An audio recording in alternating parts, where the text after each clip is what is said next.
నారాయణపేట గడ్డ సాక్షిగా సీఎం రేవంత్ రెడ్డి మాటిచ్చారు.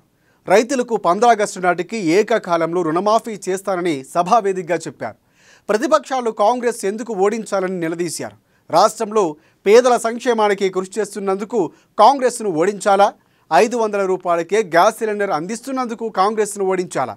200 యూనిట్ల ఉచిత విద్యుత్తును అందిస్తున్నందుక, ఆరోగ్యశ్రీ ద్వారా 10 లక్షల రూపాయల వరకు ఉచిత వైద్యం అందిస్తున్నందుక, ఆర్టీసీ బస్సుల్లో మహిళలకు ఉచిత బస్సు సౌకర్యం కల్పిస్తున్నందుక, 3 నెలల్లో 30,000 ఉద్యోగాలు భర్తీ చేసి నిరుద్యోగుల కళ్ళల్లో ఆనందం తీసుకువచ్చినందుక అని ప్రశ్నించారు.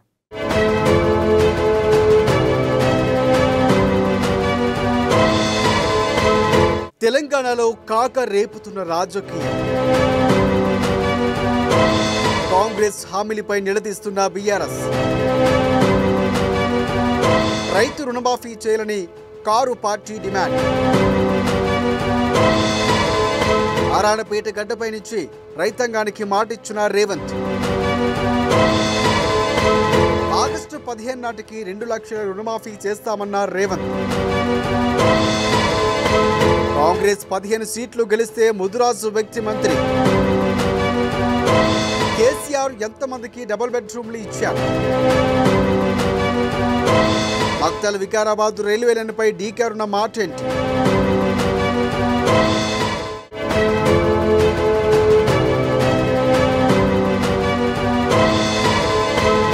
పార్లమెంట్ ఎన్నికలకు ముందు తెలంగాణ రాజకీయాలు కాకరేపుతున్నాయి. నేతలు పోటాపోటీగా విమర్శలు చేసుకుంటున్నారు. ఇక రేవంత్ రెడ్డి ఏ హామీలనైతే ప్రస్తావించి ప్రధానంగా ఉన్నారు, అధికారంలోకి వచ్చారు, ఆ హామీలను నెరవేర్చుకుంటా తెలంగాణ ప్రజలను మోసం చేస్తున్నారని బీఆర్ఎస్ నాయకులు పదే పదే ఆరోపిస్తూ ఉన్నారు. అలాగే రైతు రుణమాఫీ మాట ఏమైందని, 2 లక్షల రూపాయల రుణమాఫీ చేసేదాకా కాంగ్రెస్ నాయకులు ఊర్లకు వస్తే గల్లా పట్టుకుని నిలదీయాలని బీఆర్ఎస్ నాయకులు పదే పదే చెబుతున్నారు. అయితే విషయంలో రేవంత్ తన ఎన్నికల ప్రచార సభలో గట్టిగానే హామీ ఇచ్చారు. మాట ఇచ్చినట్టుగా మీరండగా నిలబడి డాక్టర్ పర్ణికమ్మ నారాయణపేట శాసనసభ్యురాలుగా అత్యధిక మెజార్టీతో మీరు గెలిపిస్తే మీకు నేను చెప్పిన మాటగా మక్తల్ నారాయణపేట కొడంగల్ ఎత్తిపోతల పథకం 1,30,000 ఎకరాలకు 4,000 కోట్ల రూపాయలతో ఈ ప్రాంతానికి మంజూరు చేసి ఎడారిగా మారిన ఈ ప్రాంతాన్ని సస్యశ్యామలం చేయాలి. మన పక్కనే పరవళ్ళు దక్కుతున్న కృష్ణానది జలాలు గ్రామాన ప్రతి ఎకరాకు నీళ్లు ఇవ్వాలి అన్న ఆలోచనతోని మన కాంగ్రెస్ పార్టీ నిర్ణయం తీసుకుంది.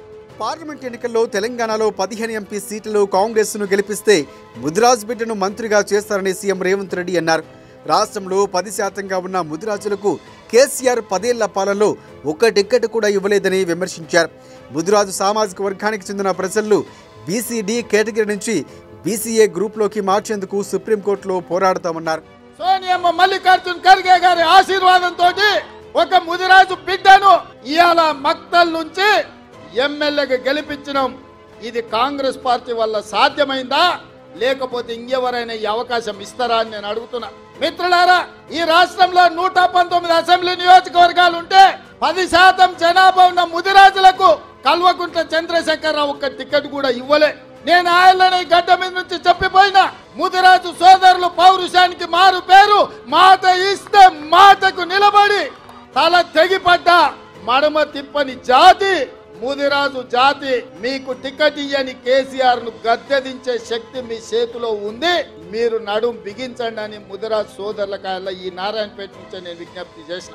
మాట ఇచ్చినట్టుగానే ఈ రాష్ట్రంలో ముదిరాజులకు టికెట్ ఇవ్వని కేసీఆర్ అధికారంలో ఉండడానికి లేదని ముదిరాజు సోదరులందరూ కేసీఆర్ ని గోతి తీసి పాతి పెట్టి బొందలో పెట్టిండ్రు.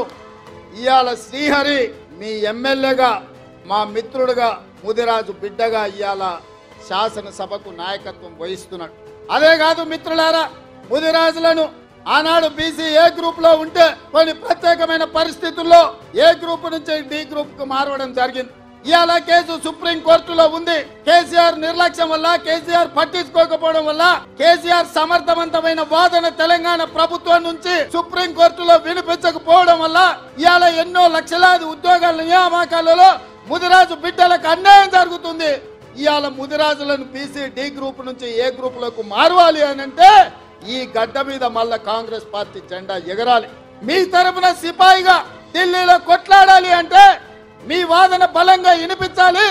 మంచి మంచి వకీళ్లను పెట్టి వాదించాలి అంటే వంశీచంద్రెడ్డి ఢిల్లీలో ఎంపీగా ఉండాలి.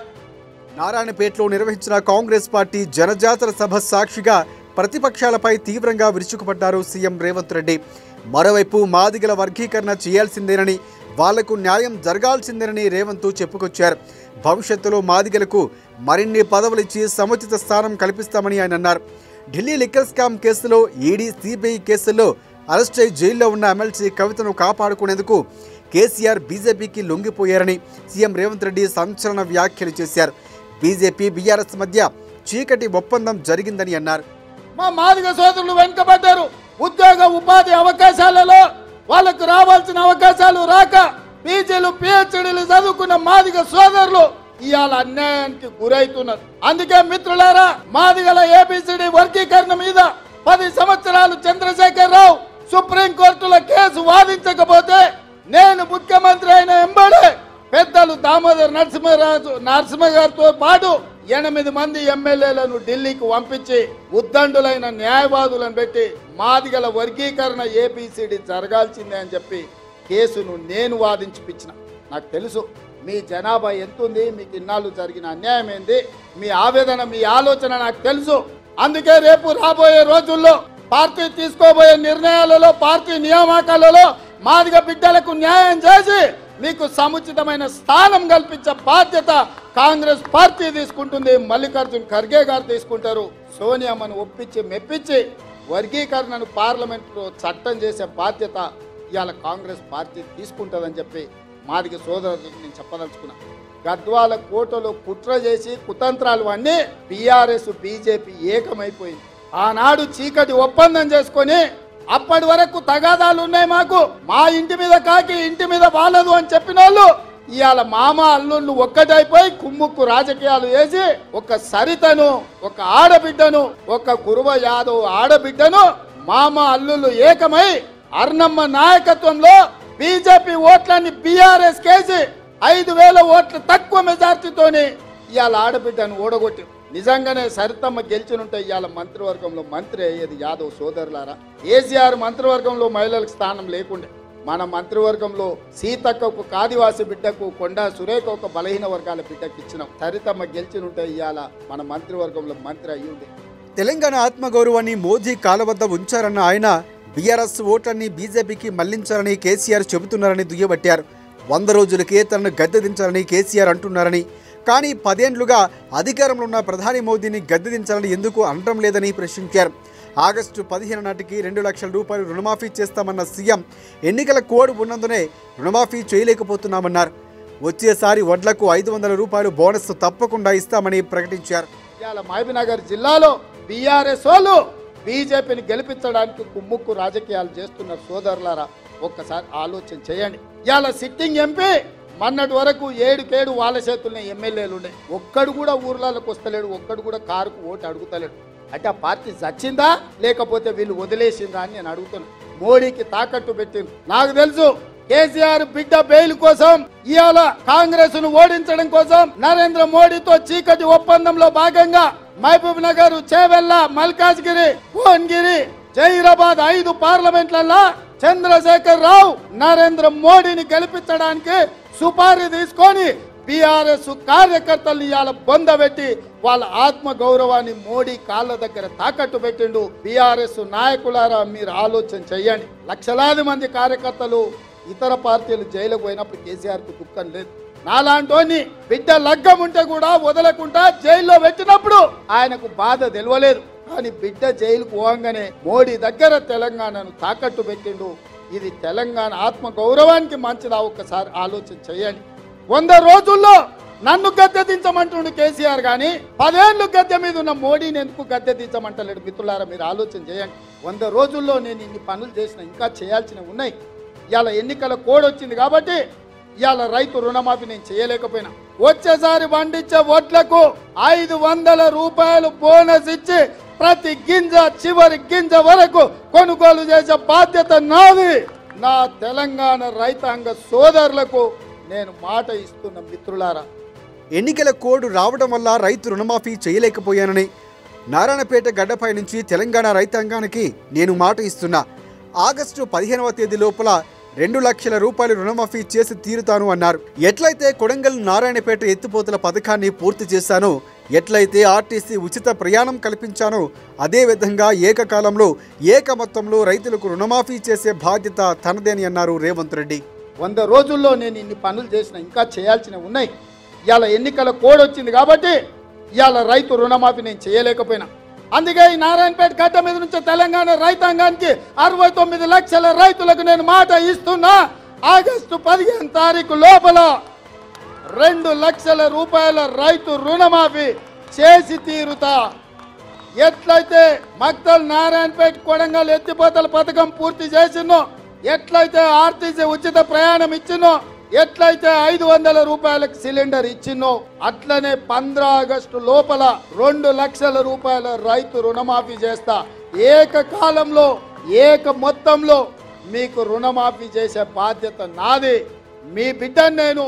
రేవంత్ రెడ్డిని ఊడగొట్టాలని బీజేపీ జాతీయ ఉపాధ్యక్షులు డీకేర్న అంటున్నారన్న సీఎం, పాలమూరు రంగారెడ్డి ప్రాజెక్టుకు జాతీయ హోదా కావాలని ఆమె ఎప్పుడైనా మోదీని అడిగారని ప్రశ్నించారు. మక్తల్ వికారాబాద్ రైల్వే లైన్ కావాలని ఎప్పుడైనా డిమాండ్ చేశారని ధ్వజమెత్తారు. గడిచిన 10 ఏళ్లలో కేసీఆర్ ఎంతమందికి డబుల్ బెడ్రూమ్ ఇల్లు ఇచ్చారో చెప్పాలని రేవంత్ రెడ్డి డిమాండ్ చేశారు. ఇవాళ అర్ణం అంటుంది మోడీని ప్రధాని చేయాలి, రేవంత్ రెడ్డిని ఓడగొట్టాలని. నేను అడుగుతున్నా, 10 ఏళ్ల నుంచి నరేంద్ర మోడీ ప్రధానమంత్రిగా ఉన్నాడు కదా, ఏ రోజైనా పాలమూరు రంగారెడ్డి ఎత్తిపోతల కోసం 10 పైసలు తెచ్చినవా? జాతీయ హోదా తీసుకొచ్చినవా? మా మాదిగ బిడ్డల ఏబిసిడి వర్గీకరణ కోసం ఏ రోజైనా ప్రధానమంత్రిని కలిసినవా? మా ముదిరాజు బిడ్డలు డి గ్రూప్ నుంచి ఏ గ్రూప్ మార్పించడానికి మీ నాయకుడు నరేంద్ర మోడీ దగ్గరికి ఎప్పుడన్నా మా వాళ్ళను తీసుకెళ్లినవా అని నేను అడుగుతున్నా. ఇవాళ మహబూబ్ నగర్ రాయచూర్ రోడ్డు ఎందుకు పడావు పడ్డది? దాని కాంట్రాక్టర్లు ఎవరు? ఆ నిధులకు దోపిడీకి పాల్పడ్డది ఎవరు అని నేను అడుగుతున్నా. ఎప్పుడైనా కృష్ణా వికారాబాద్ రైల్వే లైన్ గురించి నరేంద్ర మోడీని కలిసినవా? లేకపోతే మక్తల్ నారాయణపేట కొడంగల్ ఎత్తిపోతల పథకానికి జాతీయ నిధులు ఏమైనా తీసుకురావడానికి ప్రయత్నం చేసినవా? 10 ఏళ్లు నరేంద్ర మోడీ ఉండి పాలమూరుని ఎండబెట్టి ఈ ప్రాంత రైతులు, ఈ ప్రాంత పేదలు లక్షలాదిగా వలసలిపోతుంటే ఒక్కరోజు పట్టించుకోలేదు. అయినా బీజేపీకి ఓటు అడుగుతున్నాం. ఇవాళ రేవంత్ రెడ్డిని ఓడగొట్టమంటున్నాం. కాంగ్రెస్ ప్రభుత్వం రాగానే నియోజకవర్గానికి 3,500 చొప్పున ఇల్లు మంజూరు చేస్తామని చెప్పారు. ఒక్కో ఇంటికి 5 లక్షల రూపాయలు కేటాయించామని వివరించారు. బీసీలకు జనాభా ధామాషా ప్రకారం నిధులివ్వాలనే ఉద్దేశంతోనే వారికి న్యాయం చేసేందుకే బీసీ కులగణనకు తీర్మానం చేశామని పేర్కొన్నారు. గత టీఆర్ఎస్ ప్రభుత్వం 10 ఏళ్ల పాటు ఉద్యోగ నియామకాలు చేపట్టలేదని విమర్శించారు. 10 సంవత్సరాలు కేసీఆర్ డబుల్ బెడ్రూమ్ ఇల్లు కట్టిస్తాను ఏం చెప్పిండు ఆయన? ఈ డబ్బా ఇల్లు వద్దు, డబుల్ బెడ్రూమ్ ఇల్లు ముద్దాను. సరే, ఈ సొక్కనైనా ఆయన ఏమైనా చేస్తాడేమో అని మనం అనుకున్నాం. ఏం చేసిండే? బిడ్డ వస్తే ఆడవ ఉంటుంది, కోడలు కొడుకుంటే ఆడవంటారు, గొర్రె పిల్లను మేక పిల్లను ఉంటే ఆడగట్టేస్తారని కథలు చెప్పిండు. ఊరిచ్చిండు. ఊరవతలో 2 డబుల్ బెడ్రూమ్ ఇల్లు కూడా కట్టారు. మీకు ఎవరికైనా డబుల్ బెడ్రూమ్ ఇల్లు వచ్చినాయా? ఎవరికైనా వచ్చినాయా?